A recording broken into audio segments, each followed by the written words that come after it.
"It's your child," the Apache neighbor said, the rancher whispered. "Then marry me." The ranch sat far from the main road, surrounded by wide land and endless sky. Every morning the rancher woke before sunrise. He fed the cattle, checked the fences, and walked the fields alone. Life there was quiet, steady, and predictable. He liked it that way. After losing his parents young and never starting a family of his own, the ranch became his whole world. The land did not ask questions.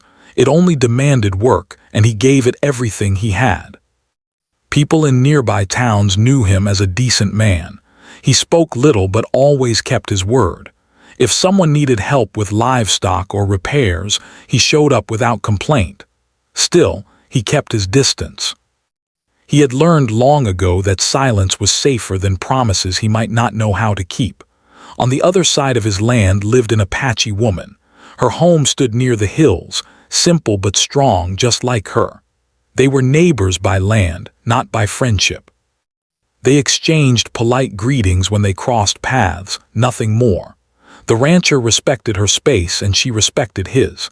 That unspoken understanding had lasted for years. One afternoon, the sun burned low and bright. The rancher was fixing a broken fence when he saw someone walking toward him. At first, he thought it might be a traveler who had lost their way. But as the figure came closer, he recognized her.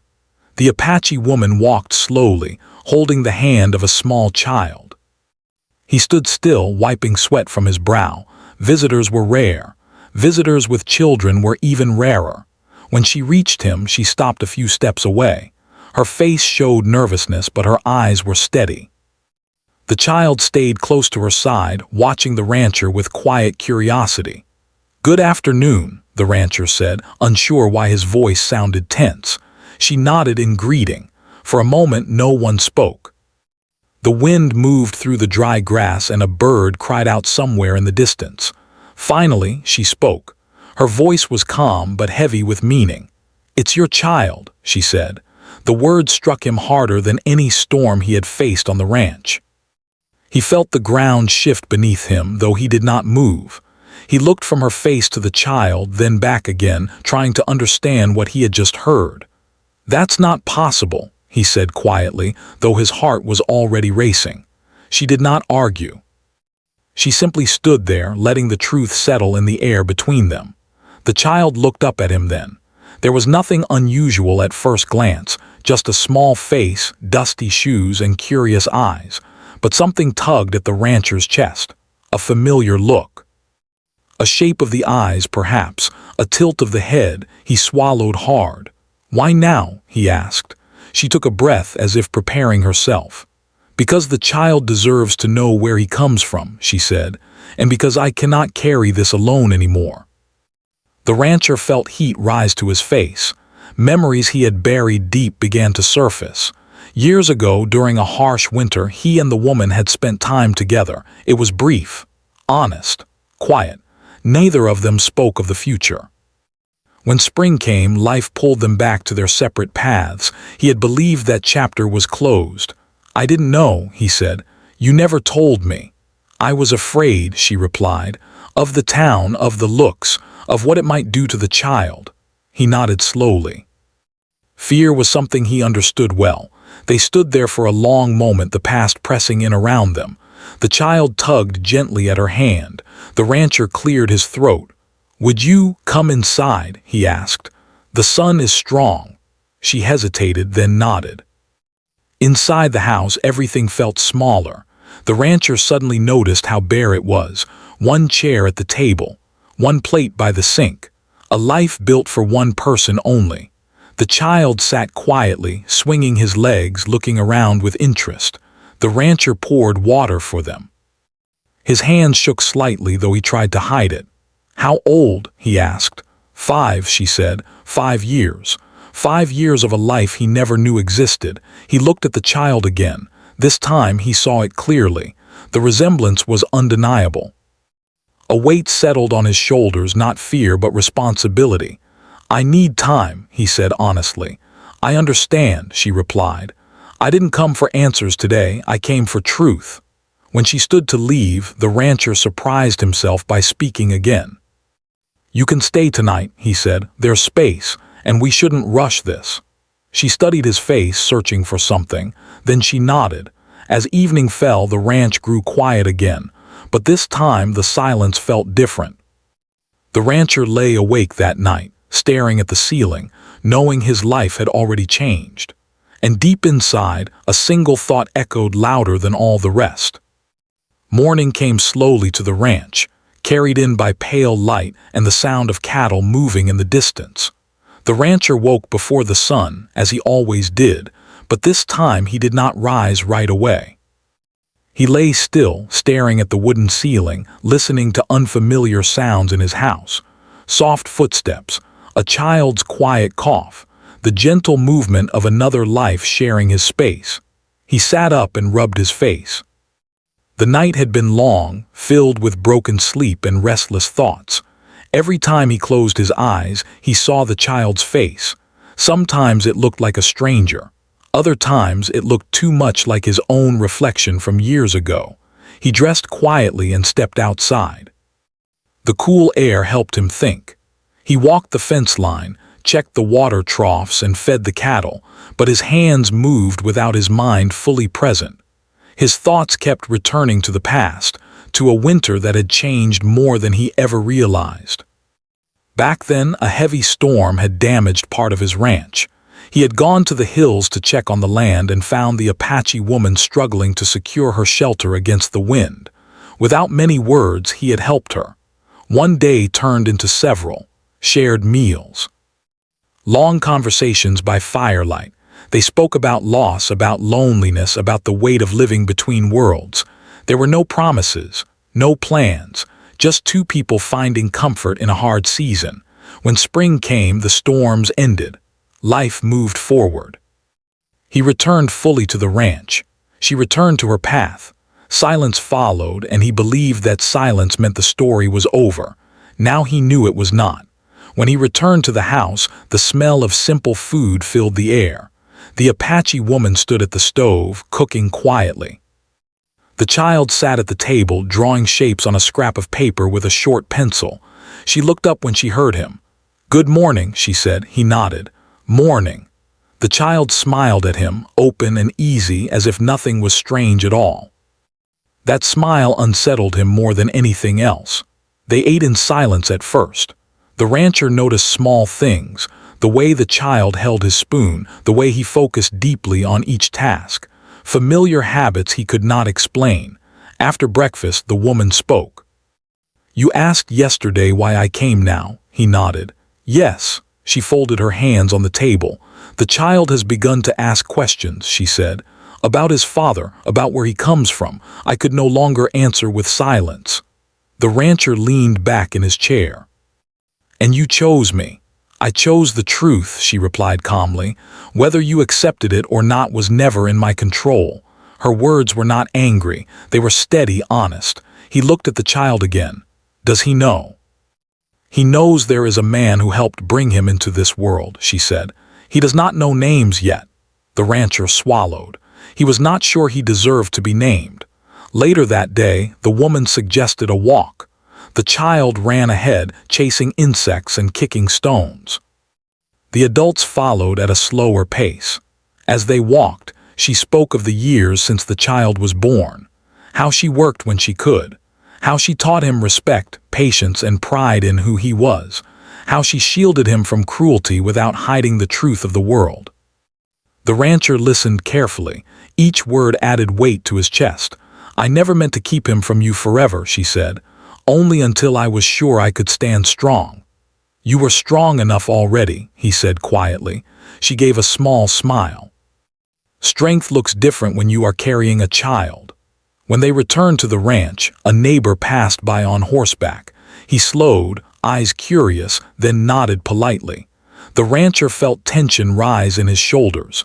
He knew how quickly questions traveled in small places. That evening, after the child fell asleep, the rancher and the woman sat outside. The stars stretched wide above them. "I don't know what to do," the rancher admitted. "But I know I won't turn away." She studied him carefully.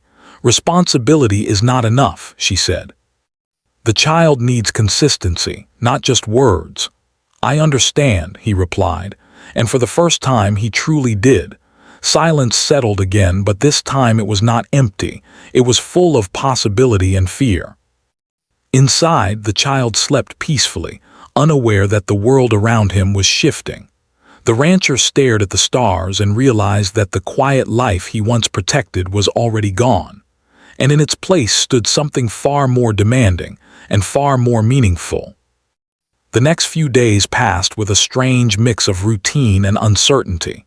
The rancher continued his work as always, waking early, tending to the animals, repairing tools, and checking the land. But nothing felt the same.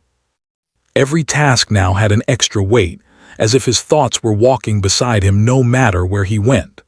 The child followed him often, staying at a safe distance, watching with wide eyes. Sometimes he asked simple questions about the animals or the tools. The rancher answered slowly, choosing his words carefully. He was not used to being watched with such attention. He was used to being alone. The Apache woman observed quietly. She never pushed, never demanded. She let the rancher find his own pace. That patience made him both grateful and uneasy. It showed strength he respected.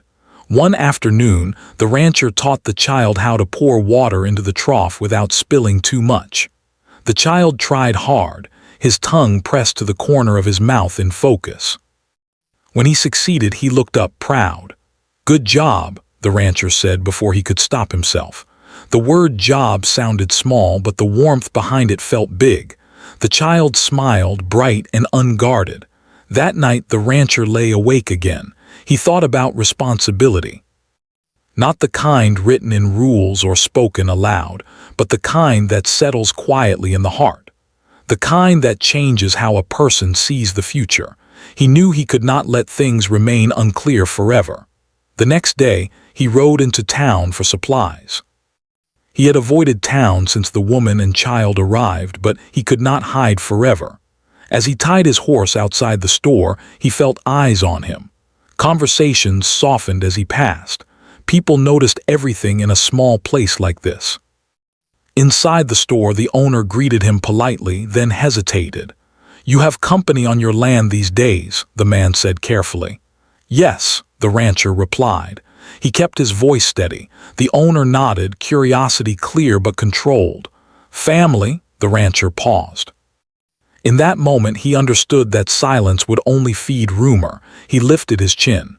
"Yes," he said, "family." The word felt heavy but right. When he returned to the ranch, the Apache woman was sitting outside with the child, teaching him a song from her people. The sound was soft and steady, carried by the breeze. The rancher stopped and listened before approaching. He realized then that the child already belonged to two worlds. Pushing one away would only harm him. That evening, the rancher spoke honestly. "I told the town your family," he said. She looked up, surprised but calm. "And how do you feel about that?" He took a breath. "Like I should have said it sooner." She studied his face, searching for truth. She found it. Still, not everything was peaceful. A few days later, a man from town rode up to the ranch. He spoke bluntly, questioning the situation, suggesting problems, hinting at trouble. The rancher listened quietly, then replied firmly.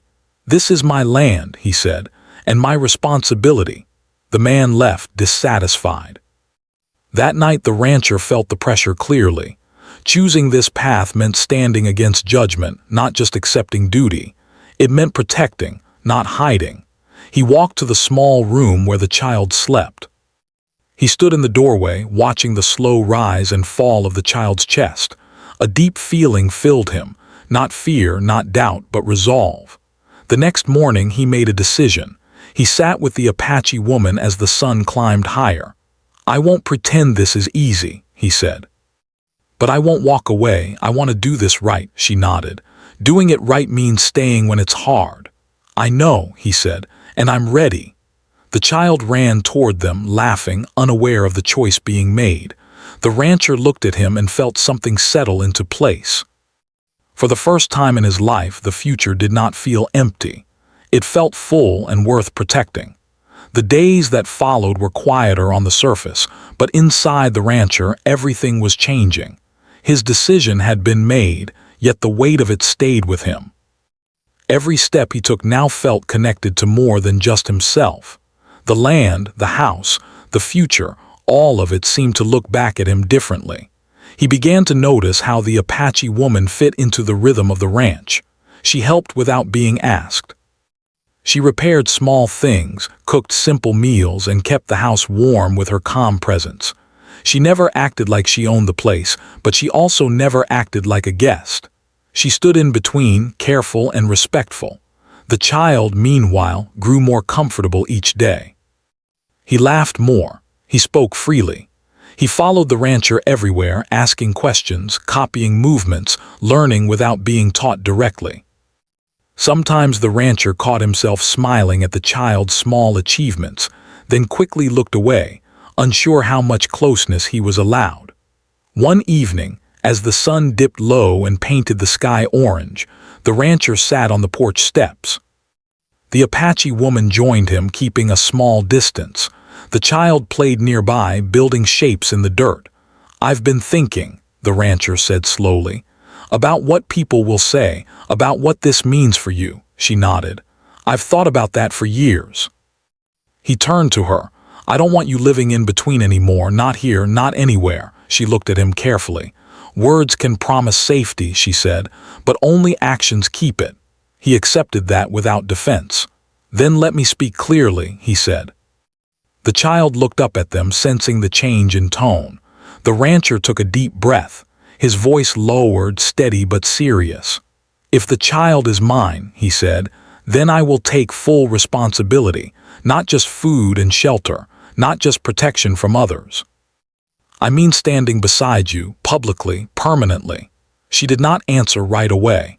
"Then marry me," he added quietly. The words hung in the air, heavy and real. The Apache woman did not react the way he expected. There were no tears, no sudden joy. Instead, her face grew thoughtful, guarded. She looked at the child, then back at him. "Marriage is not a solution," she said carefully. "It is a commitment, and I have lived long enough to know the difference." "I know," he replied. "That's why I said it." She stood up slowly. "I need time," she said, "not to decide if I trust you, but to decide if I can carry this weight again." He nodded. "Take all the time you need." That night she barely slept. Memories returned uninvited. Years of standing alone, of being judged quietly, of carrying strength because there was no other choice. She feared trading one kind of hardship for another. The next day, she asked to visit her land. The rancher offered to ride with her, but she declined. She needed space to think. When she returned that evening, something had shifted. She was calmer but firmer. "I will not marry out of pressure," she said, "and I will not disappear into someone else's life." "I wouldn't ask you to," he replied. "If we do this," she continued, "it must be equal. Respect for my people, for my ways, for the child's identity." "You have my word," he said without hesitation. She studied him closely as if weighing his soul. Finally, she nodded once. "Then we will try," she said, slowly, carefully. Relief washed over him, but he did not show it. He understood now that this was not an ending, it was a beginning. News spread faster than either of them expected. Some people reacted with quiet support, others with doubt, a few with open disapproval. The rancher faced it head-on. He spoke clearly when asked and remained silent when words would only invite trouble. One afternoon, an older woman from town visited. She brought bread and said nothing about the situation, only smiled at the child. That small kindness meant more than many loud opinions. The Apache woman noticed everything, who treated her with respect, who avoided her eyes, who watched the child with judgment instead of warmth. She remembered it all quietly. The rancher began making changes. He fixed the spare room properly. He built a small fence near the house for safety. He adjusted his work schedule to be present more often. These were not grand gestures, but they mattered. One evening, as they ate together, the child looked up and asked a simple question. "Can I stay here?" The rancher answered without thinking. Yes.